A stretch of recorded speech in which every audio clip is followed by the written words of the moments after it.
Partia Socialiste në Komision e Ligjeve vendosi të kalojë për votim në seancë plenare 6 emra për postin e avokatit të popullit, pavarësisht se deputetët demokrati kanë tërhequr firmat për të gjithë kandidatët. 9 pro, 3 kundër. Në emër të Partisë Demokratike, Gens Strazimiri deklaroi se opozita i tërhoqi firmat, ndaj sot asnjë prej kandidatëve nuk plotëson kriterin ligjor që të ketë mbështetjen e 28 deputetëve. Në këtë situatë sipas PD-s, asnjë kandidat s'mund të shkojë për votim në seancë plenare. Por në emër të mazhorancës, Ulsi Manja sqaroi se 6 kandidatët do t'i shkojnë parlamentit e do të vendosë seanca plenare nëse do të njohë apo jo tërheqjen e firmave nga ana e opozitës.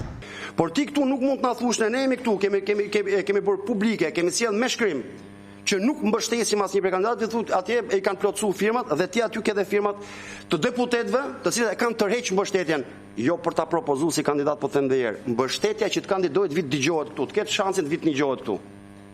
Kaq. Po për t'ia kaluar seancës jo, nuk është dhënë asnjë firmë. Ne do t'i çojmë raportin me 6 kandidatët që plotësojnë kushtet dhe kriteret ligjore dhe meritën për të votuar në seancë për pozicionin e avokatit popullit. Nëse seanca plenare do ketë një vendim që e pranon kërkesën e opozitës si vullnet të tërhequr pas datës 2 dhjetor,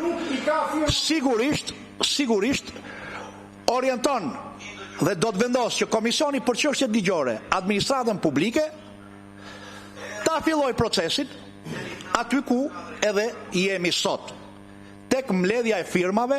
Por edhe brenda Partisë Demokratike nuk munguan zëra ndryshe në Komisionin e Ligjeve pasi Arjan Doja vuri në dukje se tërheqja e firmave nga ana e Partisë Demokratike nuk është etike. Po e them publikisht ta dëgjojnë gjithë, nga pikpamja morale ky s'është akt as burror, as juridik, e imja personale, e maj përgjegjësi për këtë që po them. Por nga pikpamja juridike tani, ne ndodhemi para i fakti. Imagjinoni kodin e procedurës civile, kur një palë që ka bën ankimin, heq dorë nga e drejta e ankimit brenda afatit të parashikuar me ligj. Çfarë ndodh në gjykata?